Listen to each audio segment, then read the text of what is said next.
Enter, rejoice, and come in.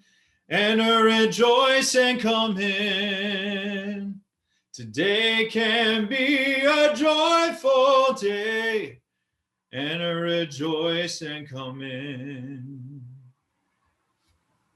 Good morning, or good whatever time it is when you're tuning in to this Sunday's service of the First UU Society of Burlington. I'm Reverend David Ruffin. I'm your consulting minister, and I'm really grateful to have been invited to help to hold space primarily in the worship associate role this morning. I'm supporting our worship associates, Cheryl, Herrick, and John Sallée, who are going to be offering reflections in this service. The first of, we hope, many in our community to consider that question: what's calling us now? What's calling us now? And so we give thanks to them for being courageous to offer their reflections on that first, and look forward to hearing from others. Want to acknowledge that we are people who are practicing living into a world of wider welcome. Part of the way we do that is remembering that we ourselves are guests on the land, wherever we are. For those of us here in Vermont, in our homes and at our meeting house, we gather on the unceded land of the Western Abenaki people. And it's an important practice to us that we acknowledge that. So I want to encourage new folks particularly to check out our website and reach out if you're wanting to learn more and become more engaged in the congregation. And we'll get back to you. And I want to encourage everybody to find ways to connect during this time. I'll say a little bit more about that later in the service, but even in this pandemic time, there's a lot that's happening. There's a lot of opportunity to share this journey together. So let's breathe in, breathe out, and worship.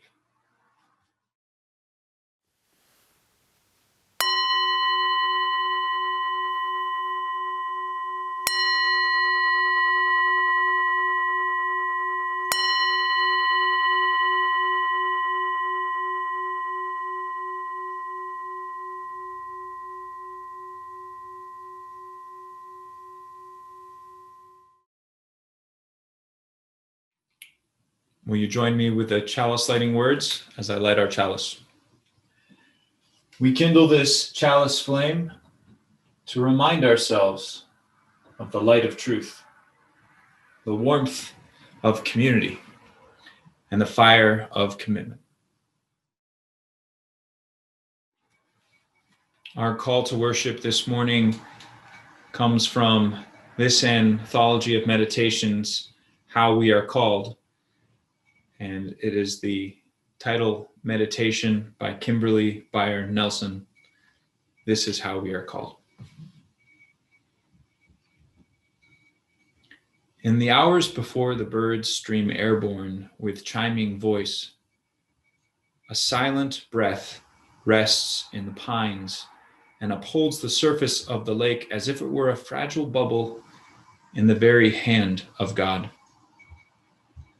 And I think this is how we are called: to cup our hands and hold this peace, even when the sirens begin, even when the sorrow cries out old and gnarled, even when words grow fangs and rend. Cupped hands gently open, supporting peace like the golden hollow of a singing bowl, like the towering rim of mountains, cradling this slumbering and mist-draped valley. Let us cup our hands together and join in worship.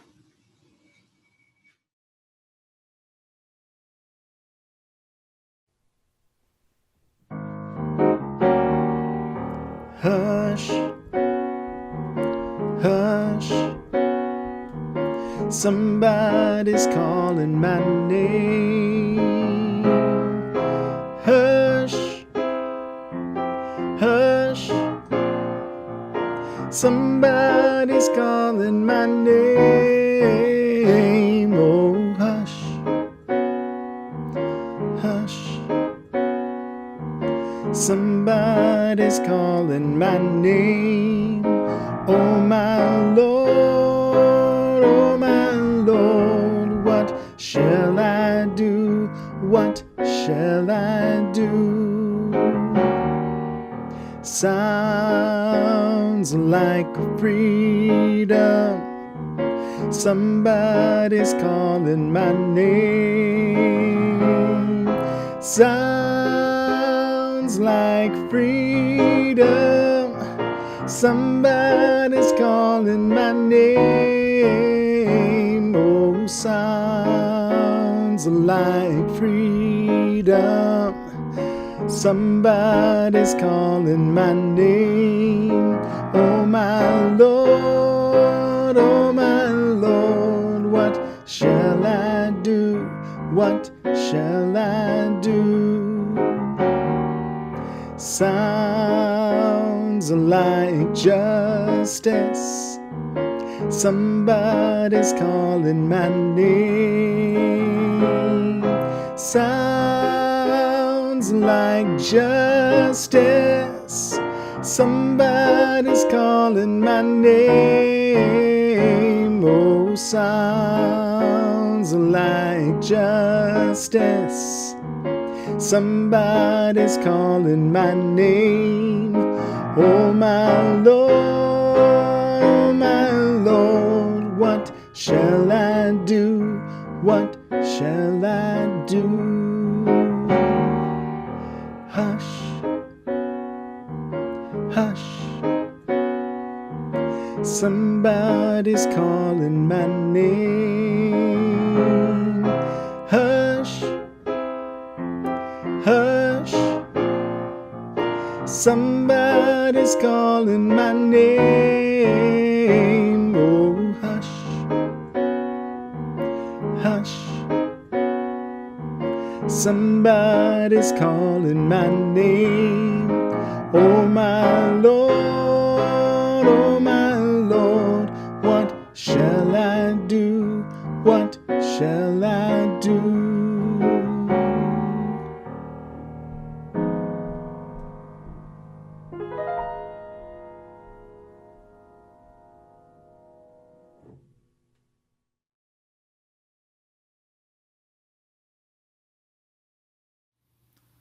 Oh my Lord,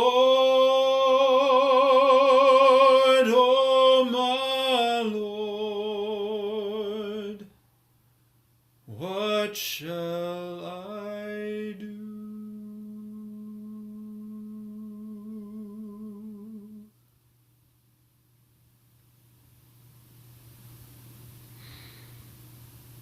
As I sing these words, I can begin to imagine what that melody and question may have felt like in the body and the heart, in the mind of an enslaved African in this country, facing enormous inhumane challenges and pain, maybe even considering if they should risk escape. I want to invite us all to honor the source of where that deeply soulful question comes to us today from, as we step into it where we are now, each of us, all of us together, and in the spirit of prayer to ask that question, each and all together. What shall I do? What shall we do? I hope you join with me. Our country is divisively, deeply divided.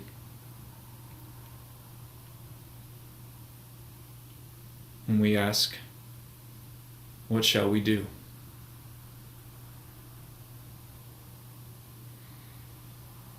People that we love, are struggling,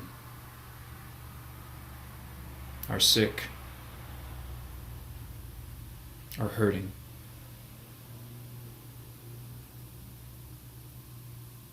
What shall I do? What shall we do?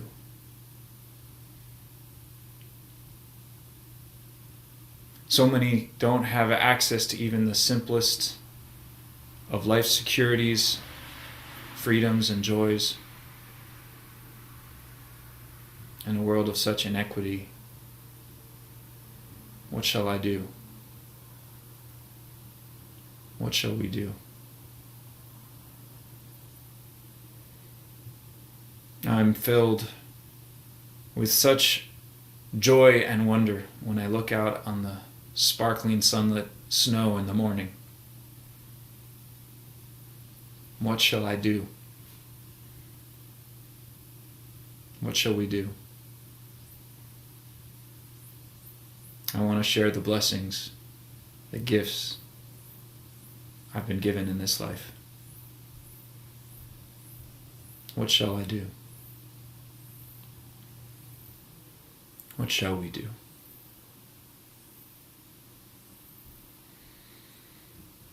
Help us to ask this question from the deepest place that we can. Help us to take the time to listen and to follow the leading of our hearts when we do. Amen. Blessed be. Weslandia by Paul Fleishman. Illustrated by Kevin Hawkes. Of course he's miserable, moaned Wesley's mother. He sticks out like a nose, snapped his father. Listening through the heating vent, Wesley knew they were right. He was an outcast from the civilization around him. He alone in his town disliked pizza and soda, alarming his mother and the school nurse. He found professional football stupid. He refused to shave half his head, the hairstyle worn by all the other boys, despite his father's bribe of $5. Passing his neighborhood's two styles of housing, garage on the left, garage on the right, Wesley alone dreamed of more exciting forms of shelter. He had no friends, but plenty of tormentors. Fleeing them was the only sport he was good at. Each afternoon, his mother asked him what he had learned in school that day. That seeds are carried great distances by the wind, he answered on Wednesday. That each civilization has its staple food crop, he answered on Thursday. That school's over and I should find a good summer project, he answered on Friday. As usual, his father mumbled, I'm sure you'll use that knowledge often. Suddenly, Wesley's thoughts shot sparks. His eyes blazed. His father was right. He could actually use what he learned that week for a summer project that could top all others. He would grow his own staple food crop and found his own civilization. The next morning, he turned over a plot of ground in his yard. That night, a wind blew in from the west and raced through the trees and set his curtains snapping. Wesley lay awake listening. His land was being planted. 5 days later, the first seedlings appeared. You have almighty bedlam on your hands if you don't get those weeds out, warned his neighbor. Actually, that's my crop, replied Wesley. In this type of garden, there are no weeds. Following ancient tradition, Wesley's fellow gardeners grew tomatoes, beans, Brussels sprouts, and nothing else. Wesley found it thrilling to open his land to chance, to invite the new and unknown. The plants shot up past his knees, then his waist. They seemed to be all of the same sort, but Wesley couldn't find them in any plant book. Are those tomatoes or beans or Brussels sprouts? None of the above, replied Wesley. Fruit appeared, yellow at first, then blushing towards magenta. Wesley picked one and sliced through the rind to the juicy purple center. He took a bite and found the flavor an enchanting blend of peach, strawberry, pumpkin pie, and flavors he had no name for. Ignoring the shelf of cereals in the kitchen, Wesley took to breakfasting on the fruit. He dried half a rind to serve as a cup, built his own squeezing device, and drank the fruit's juice throughout the day. Pulling up a plant, he found large tubers on the roots. These he boiled, fried, or roasted on the family barbecue, seasoning them with a pinch of the plant's highly aromatic leaves. It was hard work tending to his crop. To keep off the sun, Wesley wove himself a hat from the strips of the plant's woody bark. His success with the hat inspired him to devise a spinning wheel and loom, on which he wove a loose-fitting robe from the stalk's soft inner fibers. Unlike jeans, which he found scratchy and heavy, the robe was comfortable, reflected the sun, and offered myriad opportunities for pockets. His schoolmates were scornful, then curious. Grudgingly, Wesley allowed them 10 minutes each at his mortar, crushing the plant seeds to collect the oil. This oil had a tangy scent and served him both as suntan lotion and mosquito repellent. He rubbed it on his face each morning and sold small amounts to his former tormentors at a price of $10 per bottle. "What's happened to your watch?" asked his mother one day. Wesley admitted he no longer wore it. He told time by the stalk he used as a sundial and had divided the day into 8 segments, the number of petals on the plant's flowers. He adopted a new counting system as well, based likewise upon the number 8. His domain, home to many such innovations, he named Weslandia. Uninterested in traditional sports, Wesley made up his own. These were designed for a single player and used many different parts of the plant. His spectators looked on with envy. Realizing that more players would offer him more scope, Wesley invented other games that would include his schoolmates, games rich with strategy and complex scoring systems. He tried to be patient with the other players' blunders. August was unusually hot. Wesley built himself a platform and took to sleeping in the middle of Weslandia. He passed the evenings playing a flute he fashioned from a stalk, or looking up at the sky, renaming the constellations. His parents noticed. "It's the first time in years he's looked happy," said his mother. Wesley gave them a tour of Weslandia. "What do you call this plant?" asked his father. Not knowing its name, Wesley had begun calling it Swist, from the sound of its leaves rustling in the breeze. In like manner, he named his new fabrics, games, and foods until he created an entire language. Mixing the plant's oil with soot, Wesley made a passable ink. As the finale to his summer project, he used the ink and his own 80-letter alphabet to record the history of the civilization's founding. In September, Wesley returned to school. He had no shortage of friends.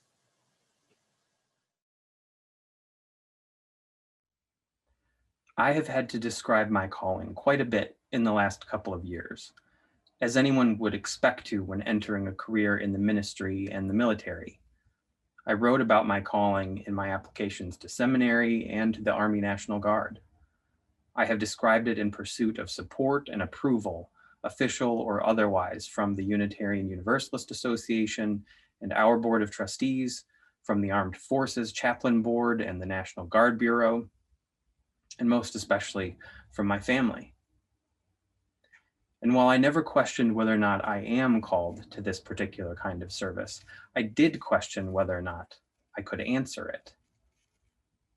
To be called does not free me from the significant sacrifice it has and will require, and not just for me. There are still a lot of questions about how this path will look, and we made a purposeful decision to embrace the ambiguity and move on both effort and faith. Of course, as a Unitarian Universalist, what does it mean to move on faith? And for that matter, what does it mean to have a call? From whom or what does the calling come? I don't have the answer. I'm sure that it is partly me, it is partly my country, it is partly this society. I know that service is a direct experience of the indefinable divine, and is, as Frederick Buechner says, the kind of work that I need most to do, and that the world most needs to have done. The place where my deep gladness and the world's deep hunger meet. For me, that's what it means to be called. But that's not the question, is it? The question is, what are we called to be? I think the question is the answer here. I think that we are called to be a people who ask this question, to wonder what it means to be called and by whom, to respect that attempts to define the divine will always fail when constrained by words, but rarely when expressed in our actions, our reactions, and especially our connections. To know that while we will not know the answer to these questions, we will still answer the call. That theology, while deeply personal, is also constructed by and with community. It has a context, an ecology. I hope that you will see this service as an invitation to share your calling and your theology with me and with this community in whatever way you will. To do as Wesley did and open this land to chance, to invite the new and unknown. And I hope you will remember that in this type of garden, there are no weeds.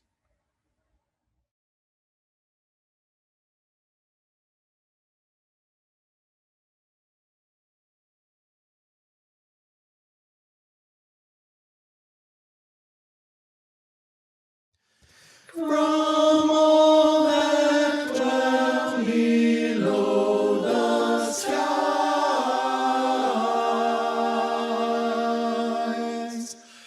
let songs of hope and faith arise.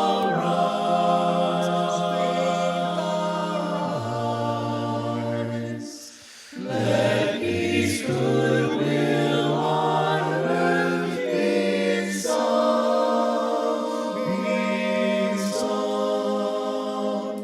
through every land, every land, every land, by every tongue. Blessed be.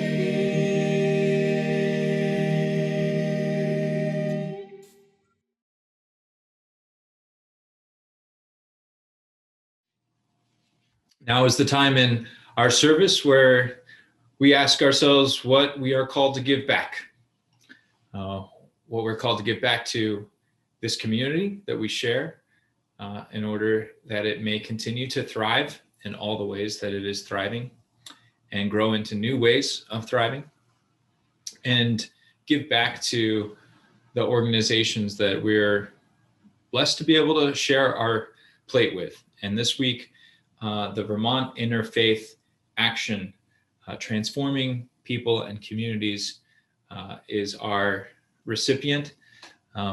They are a faith-based coalition of congregations working to make compassion and justice a reality for all Vermonters.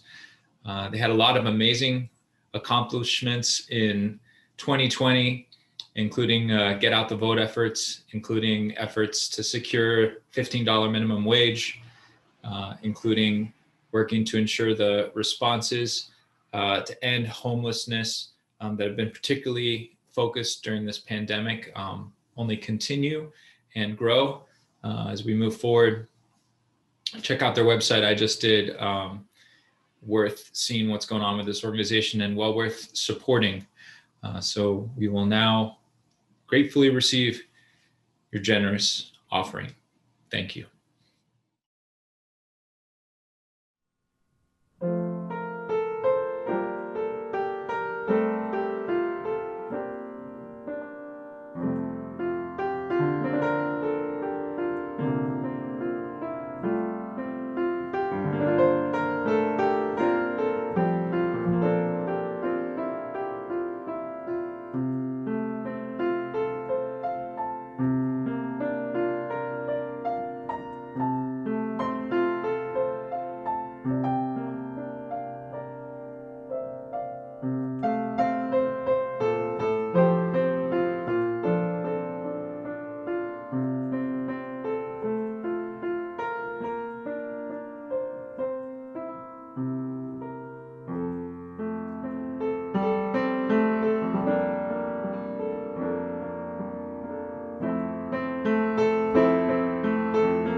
With gratitude, we dedicate these gifts to the service of our mission, to inspire spiritual growth, to care for each other and for our community, to seek truth, and to act for justice.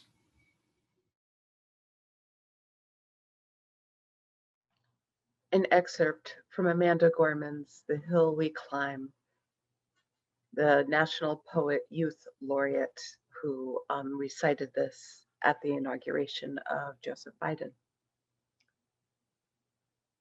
And yes, we are far from polished, far from pristine, but that doesn't mean we are striving to form a union that is perfect. We are striving to forge a union with purpose, to compose a country committed to all cultures, colors, characters, and conditions of man. And so we lift our gazes not to what stands between us, but what stands before us.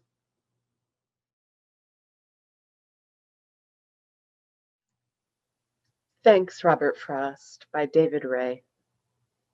Do you have hope for the future? Someone asked Robert Frost toward the end. Yes, and even for the past, he replied, that it will turn out to have been all right for what it was, something we can accept, mistakes made by the selves we had to be, not able to be perhaps what we had wished, or what, looking back half the time, it seems we could so easily have been or ought. The future, yes, and even for the past, that it will become something we can bear, and I too, and my children, so I hope, will recall as not too heavy the tug of those albatrosses I sadly placed upon their tender necks. Hope for the past, yes, old Frost. Your words provide that courage, and it brings strange peace that itself passes into the past. Easier to bear because you said it rather casually as snow went on falling in Vermont years ago. Honestly, I don't know if I like this poem. Forgive the past, forgive our mistakes. How can I, when these mistakes continue to do so much harm? Also, how can I not forgive, not love myself, love us in spite of our worst in this beautiful world? Love, it is said, is that state in which our happiness is deeply, inextricably linked with the wellness of those we love. We don't think enough about love, I think, when we talk about the world. I think it's maybe a shortcoming of our individual and our shared imagination. But everywhere is an invitation to see, to listen, to feel something different. Consider these trees I'm looking out at the window, quiet and straight and leafless against the snow. They have layers of circles on them, lichen and mosses of different blues and greens. Some are nearly black, and then there's the seven suns with its soft gray beiges reaching out like a bouquet. There's the maple tree that looked ready to fall over when we moved here 13 years ago, still tall and strong and reaching into the sky, though its wood is bare on long lengths of its trunk. The sun is shining low and bright through them all. My rational brain cannot imagine how it is that even now, in the winter, with photosynthesis quiet, these tree beings are talking to each other through networks of cells and impulses that science is just beginning to understand. But it must be said that people have known and felt for time beyond memory, right into this day. These trees that talk without words, teaching of dangers, sharing resources, holding each other in place in ways I cannot imagine, but are plainly true. Here they are, clear and bright and dark and lasting against the sky. Maybe not singly, definitely not singly, but together in light and in shade, at rest and in motion, ultimately moving together as one. I want to ask, what happens if I cannot rest easy or move comfortably unless you too are well and whole? What happens if I accept this moment in its totality, the pain and the beauty that brought me, us, the trees, you, everyone, here and now, not as inevitable, but truly as the best we actually did? At least I think that's some of what I want to ask. But what I really mean is that I want to ask, to wonder, and then I want to ask something more from a heart that is light with curiosity and a self with many facets, places for landing and connecting, ways to grow, a deep quiet for the best kind of listening. How am I called now, and by whom, and in what ways? Right now, today, as I'm recording this, and in the always now in which I live. I am called to listen with love, to keep trying to see and feel and hear what the next beautiful question is, seeing how we might ask it together.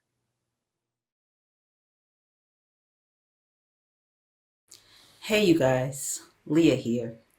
So I must be among millions, if not billions of people who tuned in to the inauguration yesterday. on January 20th, 2021. And I was inspired by every moment of it, but especially rapt and lifted, exalted, just completely fixated and moved by Amanda Gorman's poem, her presence, her beauty, her artistry. And so this song was born.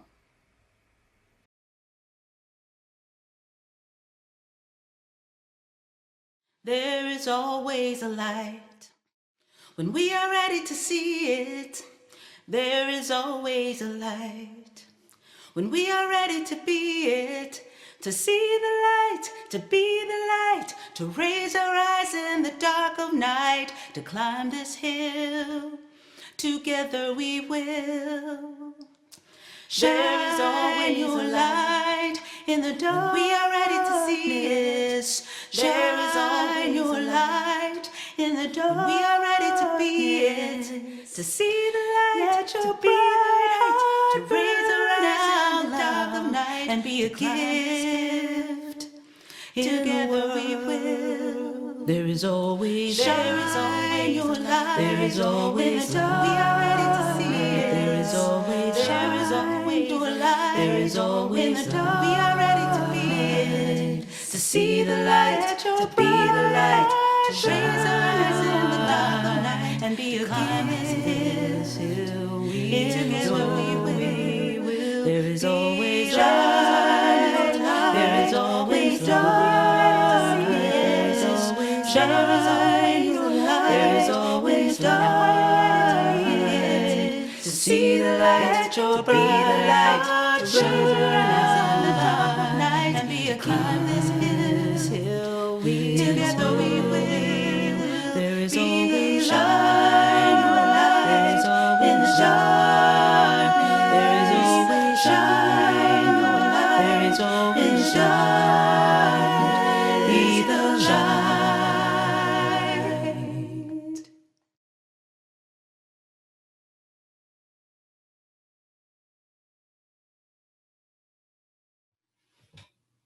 It feels like a real privilege to me to be a part of, to be serving a community that people like John and Cheryl are asking such important questions as what's calling us of themselves and listening deeply and sharing from their hearts as a gift to the community. So I hope you won't just join me in receiving that gift, but also join me in receiving that invitation to also ask that question of yourself. And we look forward to hearing what we weave together as we share our answers to what's calling us now. Here we are halfway in between the winter solstice and the spring equinox in the Celtic holiday of Imbolc coming up in a couple of days. And despite the fact that our culture seems to always think that it's go time, we're still in the depths of winter, and our natural world is reminding us that it's important to take time to, like the seeds, gestate what's deep within us that needs to emerge in the spring and in our lives. So I hope that you'll, if you're able to, find some time to slow down in the weeks and months ahead. And if you're looking for a way to support yourself to do that, I just want to really commend one more time the Winter Spring Theme Circles, that series that begins the third week of February for 5 months is a really powerful way to have one place each month that you'll come together with a small group from your community and listen, share, connect, reflect at that deeper level. One of the most nourishing practices that I've gotten to share. So that's one final offering to you. The registration is open for one more week. It's been really beautiful to be here with you in this service, and it's been a joy for me these last couple of months to be serving as your consulting minister. So grateful for the opportunity. Let's extinguish our chalice flame together. We extinguish our flame, but not the light of truth, the warmth of community, or the fire of commitment. These we carry on our hearts and share with the world until we are together again.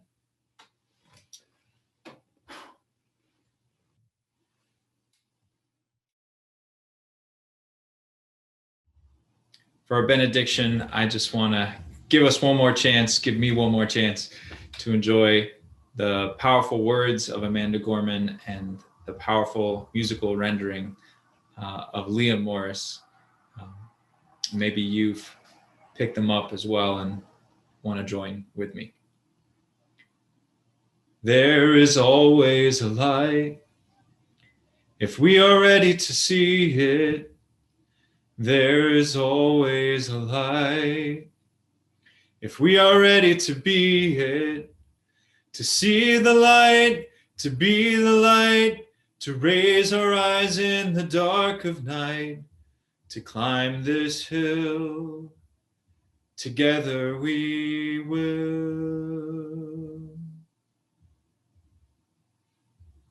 Go in peace.